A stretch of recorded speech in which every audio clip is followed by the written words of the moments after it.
আশ্বিনের শারদ প্রাতে বেজে উঠেছে আলোকমঞ্জিত।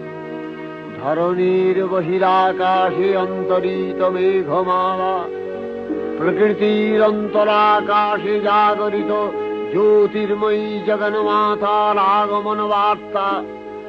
আনন্দময়ী মহামায়ার পদধ্বনি অসীম ছন্দে বেজে উঠে রূপলোক ও রসলোকে আনে নবভাব মাধুরীর সঞ্জীবন।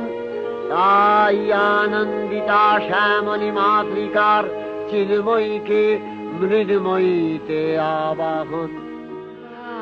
আজলো তোমার